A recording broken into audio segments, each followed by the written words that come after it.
Good day riders, it's time for another road test, and this time we'll be taking a look at the HJC i-71, which is a successor to the i-70. I'll be putting it through a thorough test with many different criteria, so you'll know exactly what you can expect from this helmet by the end of the video. Let's get started. Alright, first things first, the i-71 is a sport touring helmet, a type of helmet that is designed to balance comfort and performance into one helmet. Now we usually have a sporty looking aerodynamic outer shell, much like race helmets, but also be equipped with convenient features like an integrated sun visor and preparations for a communication system, much like modular helmets for example. The i-71 has a ratchet closure and a recommended retail price of €230, which puts it more towards the entry-level segment of sport touring helmets. Here it'll compete against helmets like the HJC K1S and the K3, the Scorpion 520 Evo and the Nolan N88 to name a few. Enough introduction, let's get started. Okay, great. Material, our very first segment. Here we'll be looking at two things with our material matrix. First, we check what material the outer shell is made of, and then we check how many outer shell sizes a helmet is available in. More outer shell sizes is beneficial because this makes the shell of the helmet more compact, regardless of what size you choose. So, how did the i-71 do? Well, the outer shell is made of polycarbonate, a type of material that'll do perfectly fine in protecting your head, but it is one of the heavier materials a helmet can be made of. On the flip side, the i-71 is available in 3 outer shell sizes. The 3 outer shell sizes is great to see, especially in this price range. The i-71 earns 3 stars for material, a solid result with which it matches most of the competition. Not a bad start at all, but let's move on to our weight segment to see how the polycarbonate shell affects the weight of this helmet. Alright, time for our weight segment. We have a scale that is accurate to the gram and doesn't care much for marketing language, and neither do we. Time to find out how much these helmets really weigh. We've weighed them all in a size M on the same scale without any additional features installed. Finally, we use our weight matrix to determine star scores. Let's see how the i-71 did. When we weighed the i-71, our scale indicated a weight of 1726 grams, making it the heaviest helmet in this price range. And even though polycarbonate is a heavy outer shell material, most of the competition is also made of polycarbonate, so it's a bit surprising to see the HJC come in so heavy. Unfortunately, it earns 1.5 stars for this part. Let's see if it performs better in our visor segment. To judge the visor of the i-71, we'll be using our visor matrix, and here many different visor features and characteristics are listed. And naturally, not every visor feature is equally as impactful on your riding experience, and that's why we've weighed them based on what riders ask us about the most. Now that's clear, time to see what the i-71 has to offer.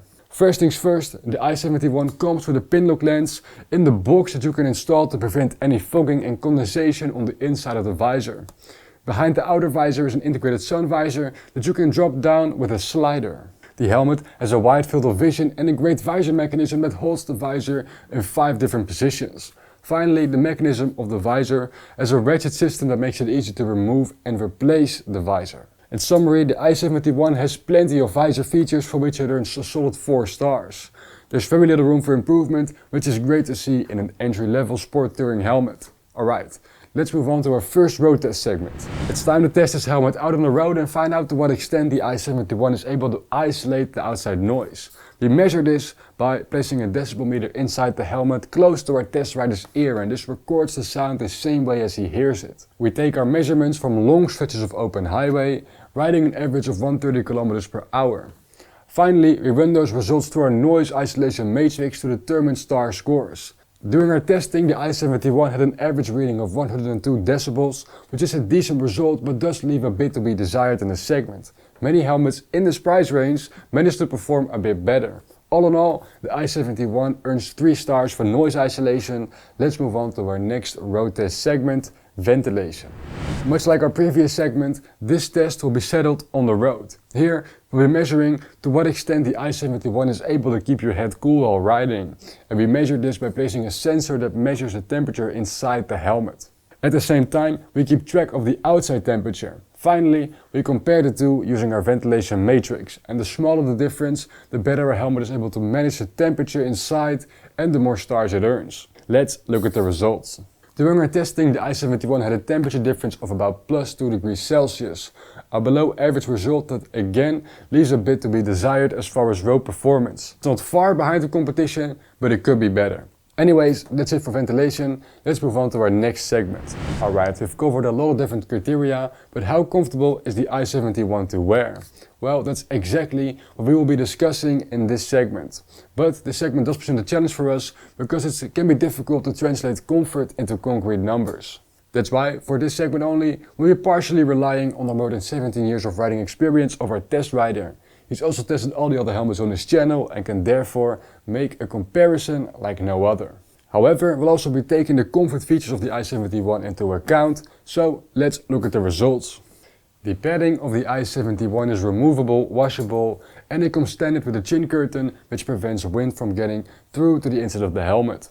The quality of the padding inside is pretty good, but it's a bit slim and stiff around the cheek pads. Our test rider noted that the helmet felt pretty much identical to the older i-70, but this helmet is a bit heavier, which definitely doesn't help comfort-wise, especially on longer rides. In summary, the overall feel of the helmet is rather heavy and the inner liner just doesn't stand out from the rest. Ultimately, it earns 1.5 stars.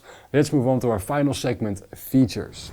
Let's take a look at the bells and whistles this helmet is equipped with. Much like our previous segments, we use a features matrix in which many different features and options are listed to determine star scores. Not every feature is equally as impactful on your riding experience, so that's why we've weighted them based on what riders ask us about the most. Let's see what the i-71 has in store. Many riders like talking with others or listening to music out on the road, and they'll be glad to learn that the i-71 is fully prepared for the HJC 11B, 21B and 50B communication systems. It also has slots and pockets for the control unit, battery and speakers, allowing you to fully conceal those systems into the shell of the helmet. The overall finish of the helmet is great and it's also glasses friendly. Taking all these features into account, the HJC i-71 earns 2.5 stars for features. It has all the essentials you'd want out of a sport touring helmet, except maybe an emergency quick release. But besides that, the list of features is impressive for a helmet in this price range. Alright, we've gone through all of our criteria. Let's briefly summarize every result of the i-71 and then we'll put them into perspective. The i-71 had a strong starter material where it earned 3 stars for its polycarbonate outer shell and 3 outer shell sizes. However, the polycarbonate shell did hinder it a bit in our weight segment, where it earned 1.5 stars for weighing in at 1726 grams. Then came our visor segment, where the i-71 had a very strong performance, earning 4 stars for having a pinlock lens in the box, a wide field of vision, an integrated sun visor and a great visor mechanism. After our visor segment came the road tests, starting with noise isolation, and here the i-71 managed an average reading of 102 decibels, which is a decent result but did leave a bit to be desired as many competitors were able to perform slightly better. The ventilation segment was a similar story where it managed a temperature difference of plus 2 degrees Celsius. Again, not a bad result, but we would have liked to see it perform a bit better. After our road tests, we judged the i-71 on its comfort, and here it didn't perform so well, unfortunately. It's definitely not uncomfortable to wear, but the helmet has a heavy feel to it and the inner liner is a bit basic. Therefore, it didn't earn more than 1.5 stars. Finally, the i-71 earned 2.5 stars in our feature segment for being prepared for multiple HJC communication systems, a great finish, and for being glasses friendly. All in all, the i-71 earned an average of 2.6 stars, for which you pay €12 per star.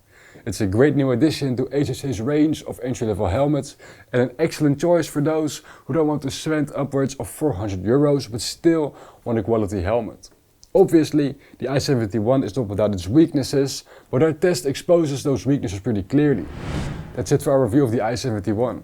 An interesting new addition to the entry-level sport touring market. At its core, it's a quality HJC helmet that has many similarities with the higher-end HJC models, but has a very budget-friendly price. Don't forget to check out championhelmets.com, where you'll find the HJC i-71 among a large collection of quality helmets for the lowest price guaranteed. We also offer very sharp discount bundles if you combine the i-71 with one of the communication systems. Leave a like on the video and subscribe to our channel for more content like this in your feed. Thanks for watching and until next time.